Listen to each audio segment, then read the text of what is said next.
Welcome back to the channel, guys. If it's your first time here, like the video, subscribe to the channel, and press the bell icon to get notified when I release a new video.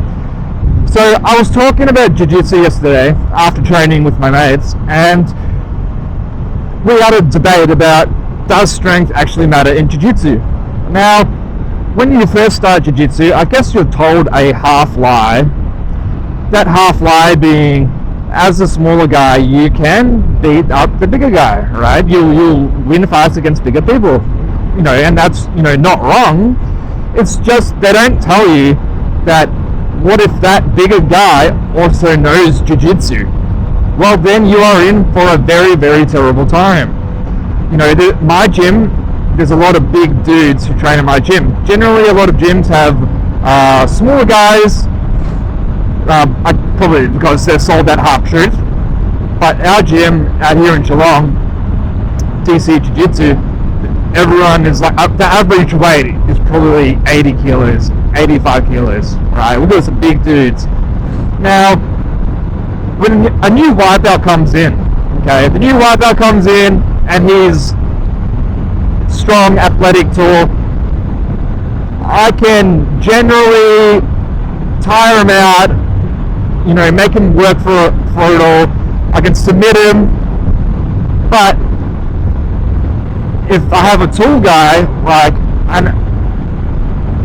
like a tall guy who's maybe, I'm just trying to think, maybe blue belt and above, man, is he harder to control, and a lot of the time, it's harder for me to even get off any submissions, just because he's physically stronger and bigger and knows Jiu-Jitsu, knows what I'm going to do.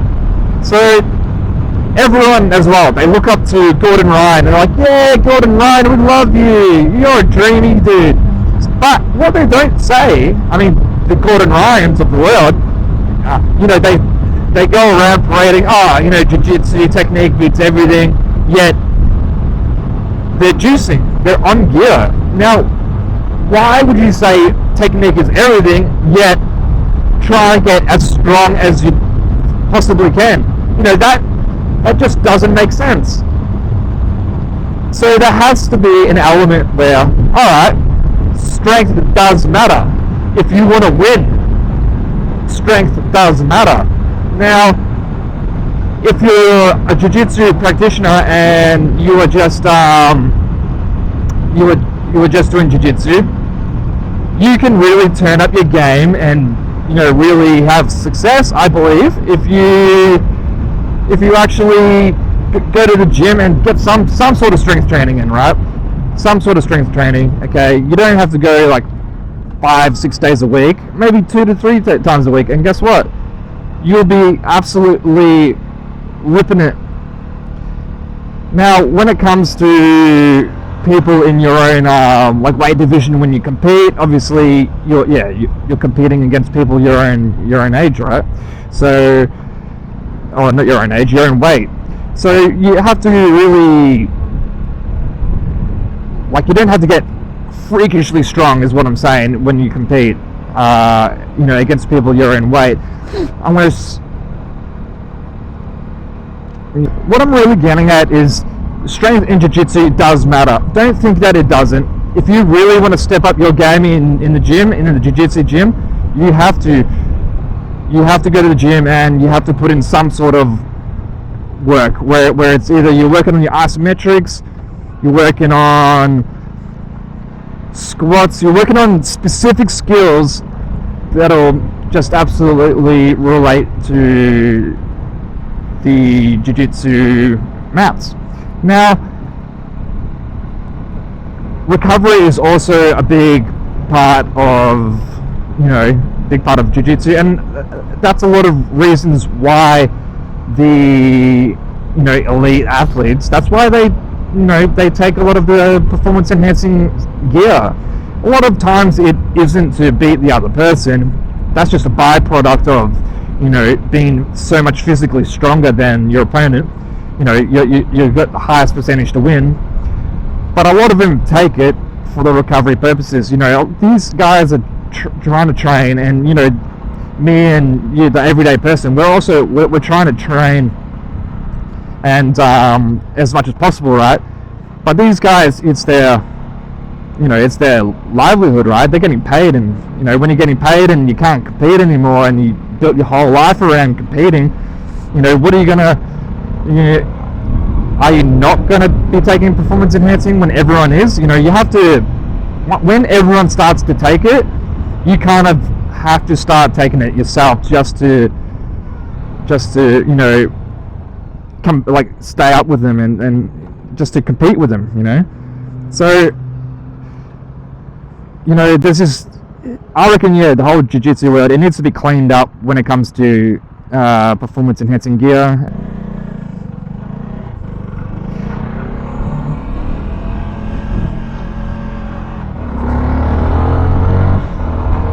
Yeah, anyway, so, me and my mates were having this discussion, and, there was people saying, technique, don't worry about it. Technique will beat everything. No, it's technique and strength will beat everything. And try and change my opinion. It's just not going to change, because it just makes too much sense. Now, you want to be doing your technique as efficiently as possible. And the thing I think what they're trying to get at is a lot of people who become massive, they get really, really, really big. They end up being a little bit more spazzy in terms of when they roll with you, because they're using more of their strength to cut through technique, right? I don't know if that makes any sense, but their strength is they're so much stronger than you, they can force positions, okay? When you can force positions, do you really need to be the best technically? No, because you're so much stronger than the other guy. You can just literally force your way into a knee cut, right? Now I myself, I go to the gym, okay? I'm on the smaller ends, right? I only weigh 70 kilos, okay? Very, very light, and I have to go to the gym to get that big, right? Or to weigh at least that much. When you look at me, I don't look like I weigh 70. People think I weigh at least 75 kilos, or or more, a little bit more. But no, I only weigh 70 kilos.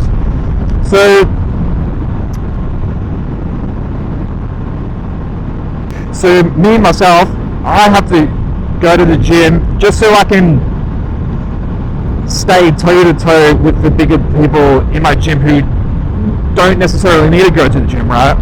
I'm not blessed with being the most physically,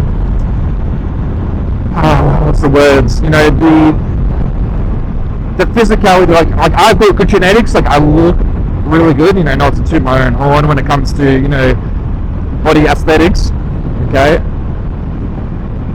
But when it comes to the strength side and actually staying toe to toe with the really big dudes and trying to submit them, I'm just not as blessed. I find I'm just so weak in positions against the guy who's 85 kilo and is technically a technical savage on the mats. Man, I'm gonna get whooped. I am gonna get whooped. Now, for me to just have any sort of chance, I got to go to the gym and lift weights, but do really specific jiu-jitsu exercises so I can have a chance. Have a chance.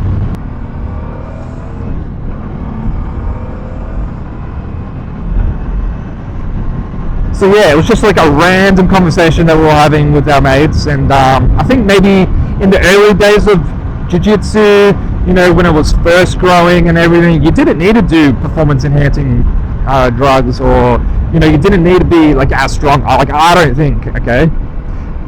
But the landscape at the moment, it's just so savage, and you got people like Gordon Ryan, people who are at the top of their game, right? Professionals and role models. and they're all on performance enhancing gear, and it's messed up because then the younger generations, like people who aren't even like super professional, they'll start taking it and going to their local tournaments like all juiced up, and it's like, no, like you don't need to take all these things to win. All right, just go to the gym like a normal person and get as strong as you can, just doing like being like natural, okay, and then just do some other things that can help speed up your recovery, like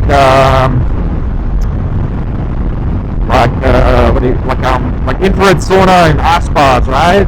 Okay, people do them for a reason. Now, do they make like the biggest difference? I know sauna does, like for detox pathways and depression and everything. Saunas are the best thing to do. Ice baths, I think it's more of a mental thing, rather than like a full recovery sort of thing. But what as well, like this is a total side note, I think a lot of people take like ice baths the wrong way. They're like, oh, they don't take it the wrong way. They relate some of the information the wrong way. They're like, oh, this is going to help speed up my recovery. But how I look at it as, alright, I'm going to do the ice bath, and when I'm hopping in the ice bath, it's training all my blood vessels, and my capillaries, and my veins. My veins are getting a workout, right? That's what I think when I'm hopping in an ice bath. I'm not thinking, this is going to make my legs feel better, and, my body feel better, because, aches and pains. Mine, it's like, my mindset is, all your veins are going to get a workout, all your capillaries, blood vessels, all the cardiovascular system is what's getting the workout, and anyway, enough about ice baths, but yeah, when it comes to